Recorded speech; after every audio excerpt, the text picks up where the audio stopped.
이명박 씨 구속되는 거 어떻게 보셨어요? 예, 뭐 사필 규정이고 너무도 당연한 결과인데 저는 뭐 본인이 반성을 안 하고 전혀 이 자신의 죄를 인정 안 하는 것은 원래 그런 사람이니까, 원래 뇌 구조가 그런 사람이니까 기대도 하지 않았지만 자유한국당의 태도가 너무 비겁하다 하는 생각이 들어요. 그러니까 조금이라도 양심이 있으면 사죄를 하던가 아니면은 정말 할 말이 없으면 부끄러우면 그냥 입을 다물고 있지. 법원의 결정에 어느 정도 받아들인다고 하면서도 또 한편으로는 이런 정치 보복이 있어서는 안 되는데 이런 식으로 토를 달지 않습니까? 그러니까 잘못됐다고 그러면 당당히 나서서 왜 억울한 사람을 잡아놓느냐고 이렇게 구명운동을 하던가 둘 중에 하나 택일을 해야 되는데 어정쩡한 태도로 구렁이 담 넘어가려고 하잖아요. 너무 참 비겁한 것 같습니다. 노무현 대통령 장례식 때 DJ께서 울부짖던 그 모습이 지금도 생각이 나요. 김대중 대통령은 이명박이 당선되면 어떠한 일이 있을 것이라는 예상까지도 내놓으신 적이 있는데 그 이후에 더 나빴죠. 훨씬 나빠진 거죠. 그러니까 이명박 씨가 그때 후보 때 동교동을 찾아온 적이 있습니다. 아, 그래요? 근데 저희 아버지께서 최소한 이 사람은 장사꾼이니까 실용적일 것이다. 어떤 이념이나 노선에 얽매여서 무리한 수를 두진 않을 것이다 생각하시고 이 남북 관계에 대해서 이런 식으로 풀어나가야 한다 하면서 차근차근 설명을 해 주셨어요. 그러니까 이명박 씨가 그걸 듣더니 정말 옳습니다. 대통령님 말씀이 참 옳습니다. 그렇게 하겠습니다. 이래 놓고서는 자기가 대통령 자리에 오르니까 과거 정권에서 만들어 놨던 그 성과들을 모두 해체해버린 거 아닙니까? 그거에도 굉장히 참 실망하시고 마음이 상하셨는데 노무현 대통령까지 그렇게 되시니까 정신적인 충격이 굉장히 크셨죠. 그리고 노 대통령 장례식 때 그날 땡볕에서 상당히 더웠는데 거기 연세 드신 몸으로 거기 앉아 계시다가 오셨는데 그 후부터 건강이 급속도로 나빠지셨죠. 그러니까 정신적 충격이 육체적인 어떤 환경까지. 그러니까 제가 노 대통령께서 돌아가시고 한 40일 후 그때 뵀을 때 그때가 마지막이었는데 그게 이제 이 병원에 입원하시기 한 열흘 전이죠. 근데 그때 이미 몸이 많이 안 좋아지셔가지고 이제 저한테 이런저런 말씀 예전엔 안 하시던 말씀을 하시는데 이게 왠지 유언을 듣는 것 같은 느낌이 들더라고요. 사실은 간접적인 원흉 중에 하나예요. 김대중 대통령 돌아가시게 만든. 그렇죠. 우리 대통령 두 분 위에서 보고 계시면 어떨까요? 참 그분들은 워낙 남에 대해서 원한을 갖는 분들이 아니셨기 때문에 이명박 씨가 구속된 거에 대해서 한편으로는 좀 안타까워 하실 것 같습니다. 근데 어쨌든 지금의 우리나라 상황, 지금 한반도 평화의 기운이 점점 커지는 그런 상황에 대해서는 두 분이 내려다보신다면 참 기뻐하시지 않을까. 그러니까요. 평생의 한이 풀리는 거니까요. 근데 이명박 씨 구속된 것도 기뻐하실 거예요. 왜 이러세요? 모르겠습니다. 노무현 대통령에 대해서는 제가 그 정도까지 잘 알지는 못하지만 저희 아버지의 경우는 정말 남에 대해서 원한을 가질 줄 모르시는 분이었습니다. 그래서 예전에 뭐 밑에서 일하던 사람이 정치적으로 배신을 해도 그런 사람에 대해서 한 번도 욕하시는 것을 본 적이 없어요. 그리고 나중에 잘못했다고 그러고 돌아오면 또 받아주시고. 천성적으로 이분은 마음이 약한 부분이 그렇죠. 있어요. 전두환, 노태우 사면에 대해서도 아직까지도 말이 있잖아요. 근데 그 당시의 정치적 상황은 DJ의 비토 세력이 너무 많고 지역 감정 이런 것들 때문에 사실 대통령이 될 수가 없었어요. 그러니까 공약으로 그게 걸려 있었고 김영삼 대통령한테 건의해서 결국 취임하시기 전에 사면한 거잖아요. 근데 이명박 박근혜는 그게 사실 필요가 없겠죠? 그 말씀 하니까 생각이 나는데 제가 며칠 전에 식사 자리에서 우연히 만난 분이 그러더라고요. MB를 최근에 만나서 테니스를 같이 쳤다. 근데 그 사람이 작별 인사를 하면서 2년 후에 다시 보세. 그랬다는 거예요. 그래서 이 사람이 아직도 이 80년대, 90년대 사고방식에서 벗어나질 못했구나. 그 말을 듣고 전두환, 노태우 이런 사람들 사면되는 것처럼 자기도 그렇게 될 걸로 착각을 하고 있는 거죠. 네. 이명박이 사면을 기대하려면 정권이 바뀌길 바라야 될 거고 2년은 제가 봤을 때 사면보다는 아마 네. 대법원까지 가는 시간 자기는 무죄 받겠다 이런 의지가 아닌가 싶기도 하고요. 아유, 그건 너무 이명박 씨의 수인 번호가 716번이래요. 5035는 박근혜 씨고 716번. 기억들 하십시오. 이제 이명박 씨 대한 호칭이 이제 716번으로 바뀔 것 같고요. 두 개를 합치면 1219라고 하죠. 1219가 이명박의 생일이자 결혼 기념일이자 맞아요. 대통령 당선. 와, 네. 신기하다 정말. 박근혜가 당선되던 날이기도 해요. 12월 19일. 전 잊을 수가 없어요. 그러네. 네. 알겠습니다. 잠시 후에 다시 오겠습니다. 남북관계 물줄기를 확 틀어버린 거는 역사의 죄인이에요. 이명박근혜 10년 동안이라는 시간이 순리대로 진행되어 왔다면 지금쯤 자유왕래가 가능할지도 모르는 거죠. 어떻게 보면 그런 거예요.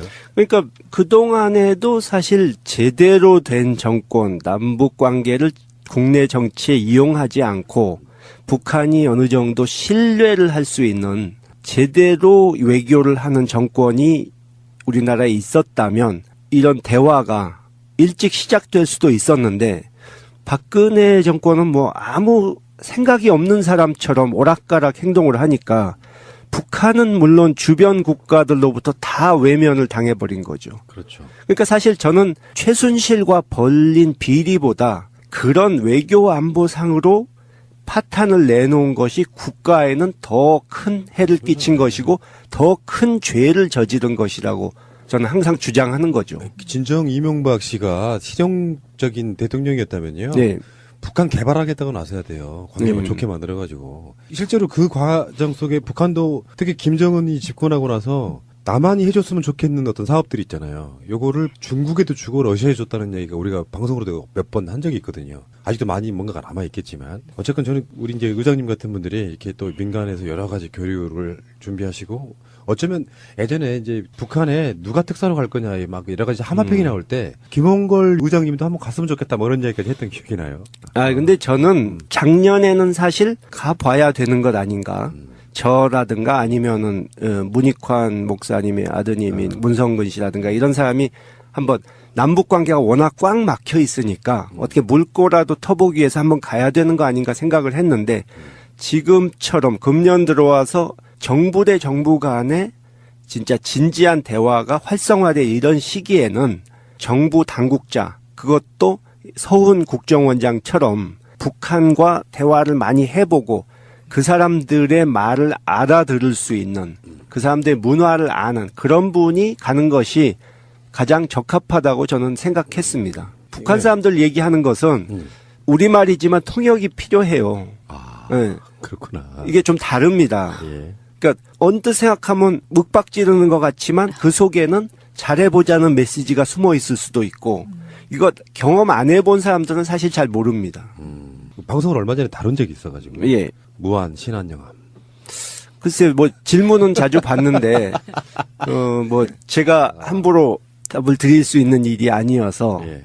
당과 뭐 협의를 해보기 전에는 섣불리 말씀드릴 수 있는 부분이 아니기 때문에 이런 걸 이제 말을 아낀다 이렇게 표현하는데요. 예. 근데 우리는 나름대로 의미를 찾는 게 예. 지금 전남에요. 민주당 국회의원이 딱 한 분 계세요. 이기호 의원이라고. 예, 그렇습니다. 민주당 도지사 나가시려다가 의석 없다고 지금 주저앉으신 분이 있고. 그런 상황에서 DJ 아들이 DJ의 고향에 국회의원이 돼서 민화협 무장하시면서도 현역 국회의원 하실 수 있는 거잖아요. 뭐 할 수는 있죠. 네. 그러면서 이렇게 남북관계를 DJ의 평화 통일에 대한 의지를 같이 담고 민화협 무장도 하시고 그러면 훨씬 문재인 대통령한테 힘이 되겠다.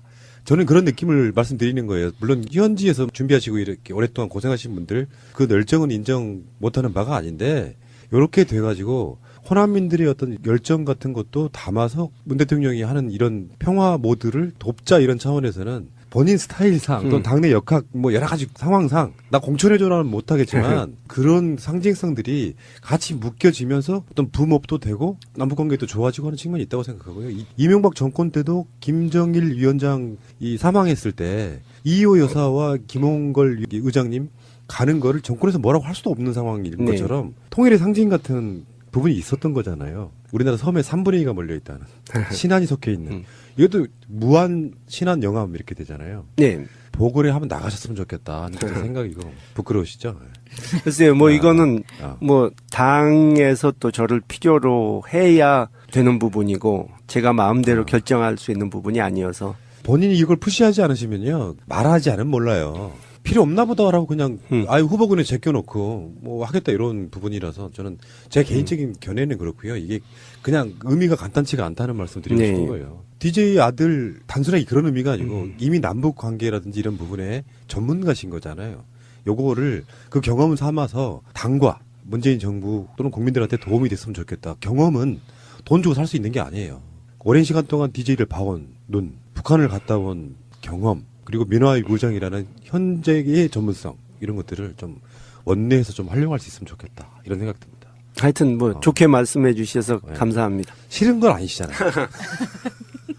얼굴 표정으로 답하고 있습니다. 이게 비디오로 나갔어야 되는데요. 예. 자, 저는 이제 의장님 인터뷰를 할 때마다 느끼는 게 내가 이 팟캐스트를 한 보람 여러 가지 중에 하나예요. 의장님 뵐 때마다 정말로 DJ 뵙는 것 같고 평생에 우리 어렸을 때부터의 우상이었잖아요, 이분은. 전에 한번 말씀드린 적 있을걸요? 저 어렸을 때 DJ가 처음으로 광주에 온 적이 있어요. 네. 그 무게차 위에 타가서 이렇게 카퍼레이드 하던 기억이 나는. 그때 광주 시민들이 뭐라 그랬냐면은 전두환 정권의 조작이기도 했죠. 김대중 내란음모 사건이라는 걸 만들어 예. 조작했는데 그분이 갖는 상징성이 하도 언론 같은 데서 빨갱이 이런 소리 많이 들어가지고. 네. 근데 사실 알고 보면 우리나라에 몇 안 되는 천재 중에 한 분이세요. 근데 그분의 못다 이룬 대업은 사실은 남북통일. 민주화는 이미 시킨 거고 언론이 어떻게 이야기한들 사상 최초의 정권 교체는요 민주주의의 어마어마한 완성 단계인 거잖아요. 그 러시아가 푸틴이 어마어마한 부정선거를 하고 사선 뭐 이렇게 하지 않습니까? 민주주의 국가 아니에요 알고 보면. 그 민주주의 초석을 놨고 상징을 만들었고 남북 관계를 다 보고 돌아가시지 못한 측면이 좀 안타깝고 그런 것들이 하나의 씨앗으로 남아서 이렇게 위원장님이 제 앞에 계신 거예요. 감동스러운 부분이 있는 거죠. 그 민주주의를 말씀하셔서 생각이 나는데 촛불혁명을 거쳐서 우리가 정권 교체를 이룬 후에 가장 이렇게 좀 자부심이 드는 부분이 아시아 전체를 다 봐도 우리나라 정도로 민주주의를 하는다고 할 수 있는 나라가 몇 없거든요. 없죠. 네. 그러니까 상당히 그 부분이 우리가 자부심을 가져야 한다. 몇 없는 게 아니고 그렇게 생각합니다. 사실은 원톱 아니에요? 아시아권에서 그렇게 볼 수도 있죠. 네. 일본이 지금 우리나라 촛불을 배우고 있다고 하니까. 네. 일본이 사실 어떤 면에서 우리보다 못합니다. 그렇죠, 그렇죠. 자, 그러니까 의장님 말씀을 들으니까 조금 더 안심이 돼요. 그러니까 뭐 대통령만 열심히 뛰는 것 같고 막 이런 느낌들도 좀 있고 그러잖아요. 네. 이제 스탠바이 하고 있는 거예요. 또는 남북 관계를 위해서. 예, 그렇죠. 그리고 저는 사실 예전에는 남북 관계에만 집중해서 사람들이 생각을 했는데 이제 중국도 다녀보고 일본도 다녀보고 하니까 역시 우리가 남북 관계 많이 개선된다고 해서 모든 게 해결되는 것이 아니고 주변 국가들과의 이 협력이 또 중요하다 하는 생각이 계속 들고 해서 그러니까 결국 한반도 평화에서 끝날 것이 아니고 동북아 전체의 평화와 공동 번영을 이루어내는 것이 우리의 목표가 돼야 된다 하는 생각에서 그렇습니다. 그런 부분도 상당히 노력을 지금 하고 있습니다. 위대한 지도자는요, 전쟁에 이기는 게 아니에요. 전쟁이 네. 안 나게 하는 거죠. 그렇죠. 전쟁이 나면 누군가는 다치고 죽습니다. 그걸 평생 연구하셨던 김대중 대통령과 또 노무현 대통령, 문재인 대통령, 그리고 우리 김홍걸 의장님. 아이고, 저는 거기에 끼면 안 되죠. 아직은 레벨이 아니시지만 네. 그런 미래를 위해서 나아가는 모습들 속에 이제서야 정권 바뀐 게 또 실감이 한번 더 예, 나는 예. 이런 느낌이었고요. 그 후부터 건강이 급속도로 나빠지셨죠. 그러니까 정신적 충격이 예. 육체적인 어떤 네. 환경까지. 그러니까 제가 노 대통령께서 돌아가시고 한 40일 후 그때 뵀을 때 그때가 마지막이었는데 그게 이제 이 병원에 입원하시기 한 열흘 전이죠. 근데 그때 이미 몸이 많이 안 좋아지셔가지고 이제 저한테 이런저런 말씀 예전엔 안 하시던 말씀을 하시는데 이게 왠지 유언을 듣는 것 같은 느낌이 들더라고요. 사실은 간접적인 원흉 중에 하나예요. 김대중 대통령이 돌아가시게 만든. 그렇죠. 예. 우리 대통령 두 분 위에서 보고 계시면 어떨까요? 참 그분들은 워낙 남에 대해서 원한을 갖는 분들이 아니셨기 때문에 이명박 씨가 구속된 거에 대해서 한편으로는 좀 안타까워 하실 것 같습니다. 근데 어쨌든 지금의 우리나라 상황, 지금 한반도 평화의 기운이 점점 커지는 그런 상황에 대해서는 두 분이 내려다보신다면 참 기뻐하시지 않을까. 그러니까요. 평생의 한이 풀리는 거니까요. 근데 이명박 씨 구속된 것도 기뻐하실 거예요. 2년 후에 다시 보세. 그랬다는 거예요. 예.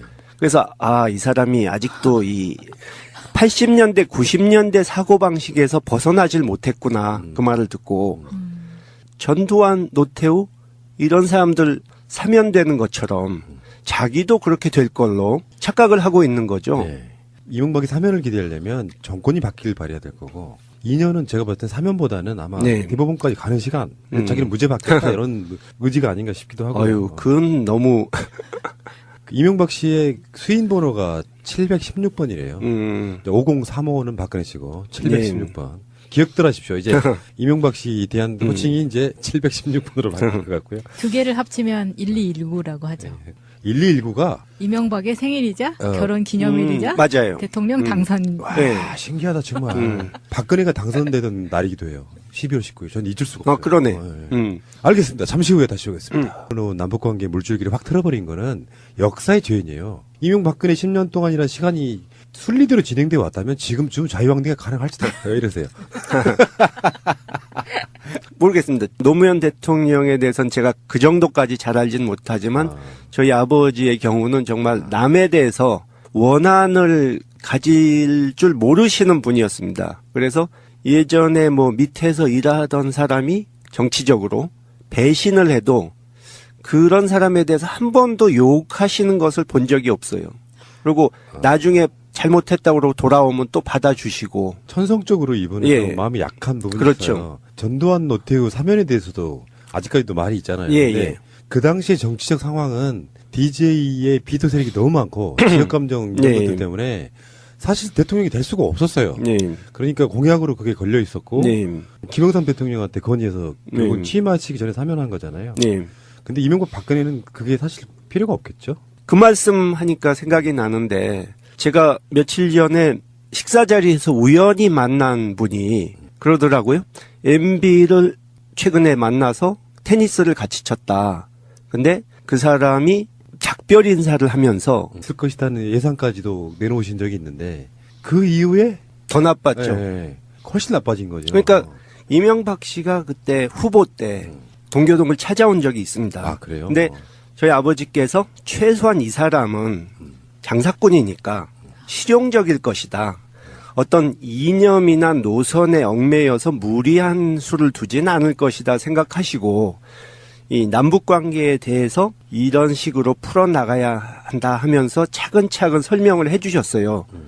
그러니까 이명박 씨가 그걸 듣더니 정말 옳습니다. 대통령님 말씀이 참 옳습니다. 그렇게 하겠습니다. 이래 놓고서는 자기가 대통령 자리에 오르니까 과거 정권에서 만들어 놨던 그 성과들을 모두 해치해버린 거 아닙니까? 그거에도 굉장히 참 실망하시고 마음이 상하셨는데 노무현 대통령까지 그렇게 되시니까 정신적인 충격이 굉장히 크셨죠.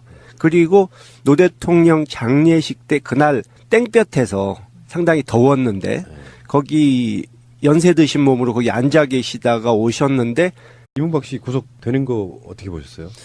예, 뭐 사필 규정이고 너무도 당연한 결과인데 저는 뭐 본인이 반성을 안 하고 전혀 이 자신의 죄를 인정 안 하는 것은 원래 그런 사람이니까 원래 뇌 구조가 그런 사람이니까 기대도 하지 않았지만 자유한국당의 태도가 너무 비겁하다 하는 생각이 들어요.